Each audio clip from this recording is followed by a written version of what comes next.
carried his dying brother 10 miles on a shattered leg. They gave him a medal for it. He has never once considered that a good thing. 2 years later, he's back, chasing the hardest finish line in the U.S. Army. He doesn't want glory. He doesn't want a team. He just wants to cross that line. What he doesn't know is that something fell from the hell.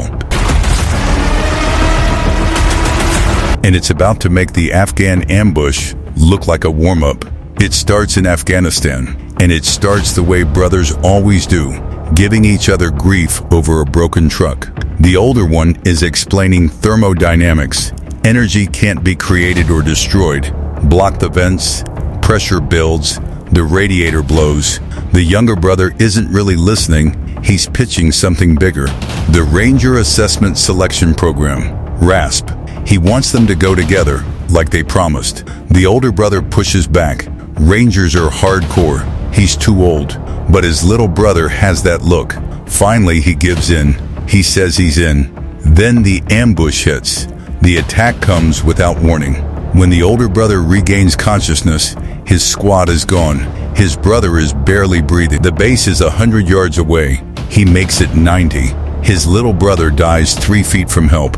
That's the nightmare he wakes up from every night. 2 years later, he's on a bus headed to RASP, assigned number 81. This isn't his first time on this bus, it's his 5th. 81 has applied to RASP 4 times before this. He's an E6, which means they're supposed to hand him a team leader role automatically. He turns it down flat. The officers exchange a look.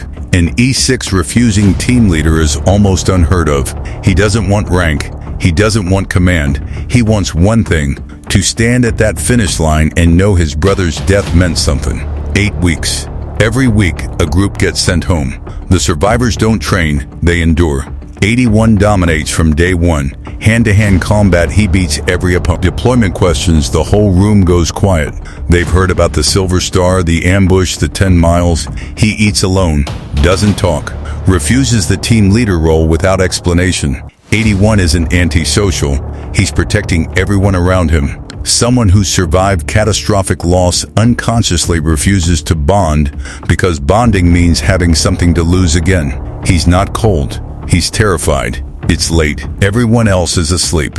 7 watches 81 pop something in the dark and decides to push. He points at the tattoo on 81's forearm. 3 letters, DFQ. He says it out loud and watches 81's face for a reaction.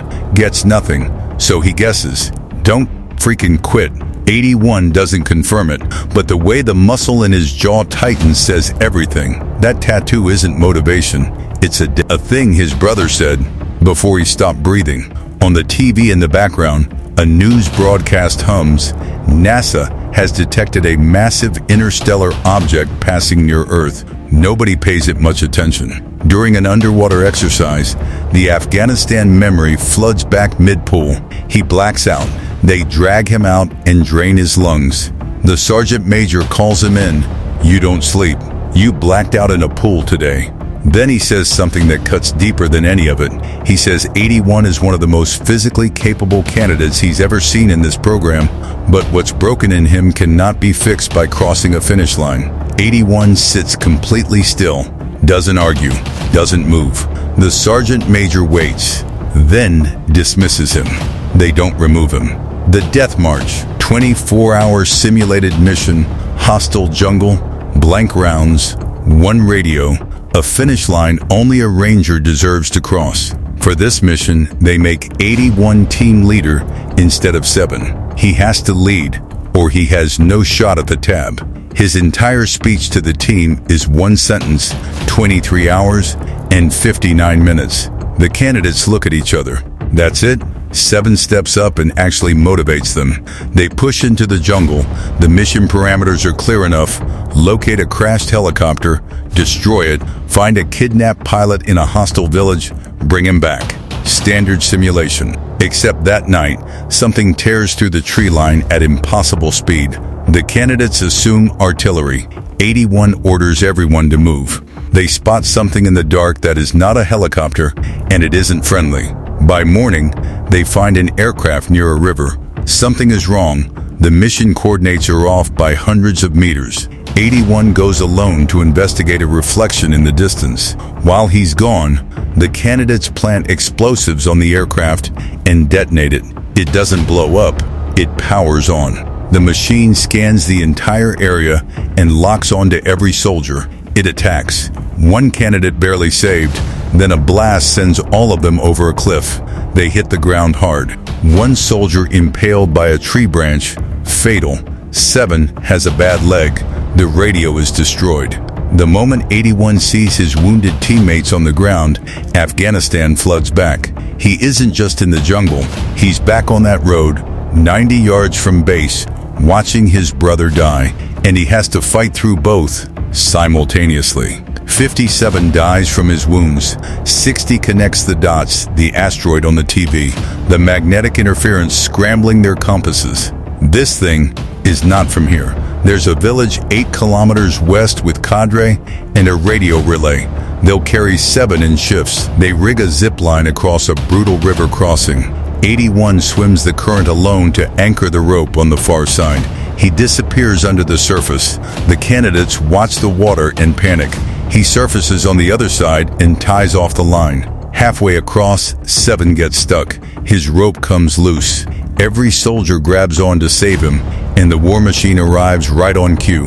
Its blast severs the wire. Everyone hits the river. 81 goes under. A rock traps his rope. He cuts himself free, finds 7 drifting in the current, and the river drops into a waterfall. They go over together. 60 pulls them both out downstream, still 6 kilometers to the village. 7's leg is done. The bone is out of socket. 81 grabs the leg. He forces the bone back into position with his bare hands. 81 wraps it tight and keeps moving like he just changed a tire. Nobody says anything. What they just watched wasn't medical. It was something closer to love. When they reach the village, it's rubble. The machine got there first. The radio relay tower is down. Every cadre member is dead. One wounded sergeant draws his last breaths and dies in front of them. 15 snaps at 81. The cadre are dead. Not everyone can keep going forever. Not everyone has a silver star. And 81 loses it.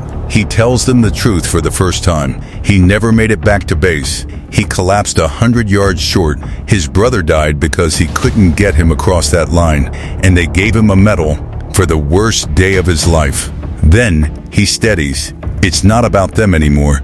It's about getting 7 back and warning everyone that thing is coming. That hit different.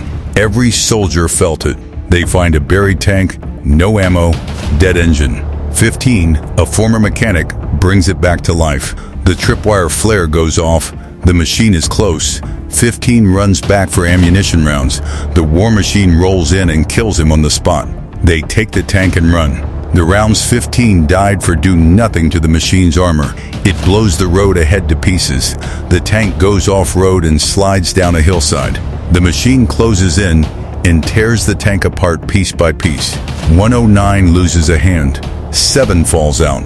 81 grabs him. An explosion breaks his grip. 81 collapses a rock formation on top of the machine, but 44 is already dead at the wheel.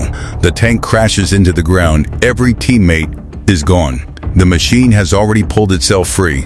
It hovers, transmitting something into the sky. 81 watches from the tree line and doesn't move. The war machine hovers, and then it starts transmitting some kind of signal, pulsing upward through the clouds into the sky. A few seconds later, a response comes back down. 81 finds 7, still breathing. He grabs him and runs. He climbs a rain-soaked hillside with 7 on his back. Rain kills his grip. 7 slides. He goes back down, drags him up, starts again. The clock runs out on the mission. 81 collapses in the mud and breaks down crying.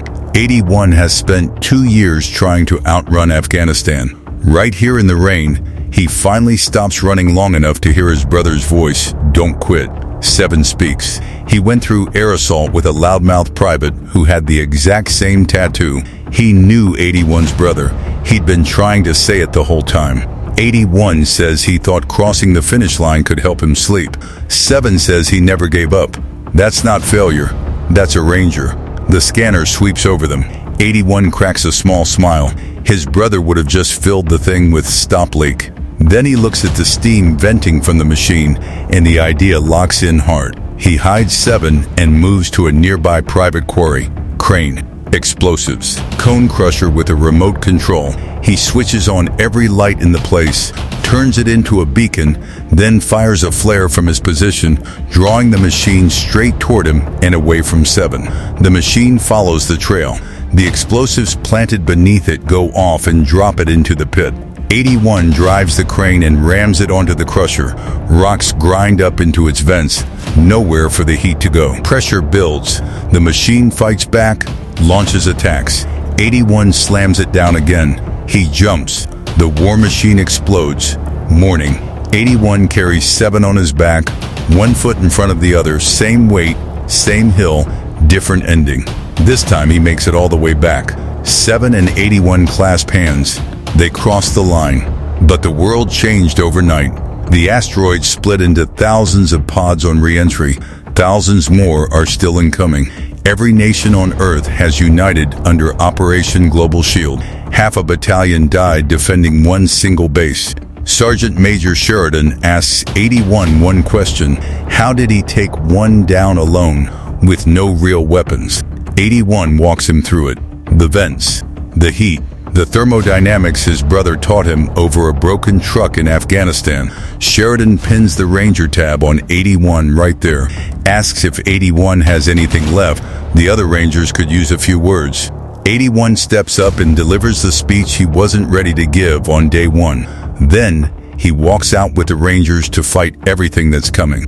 We don't just recap movies, we find what movies say about us. Subscribe so you're here when the next one lands.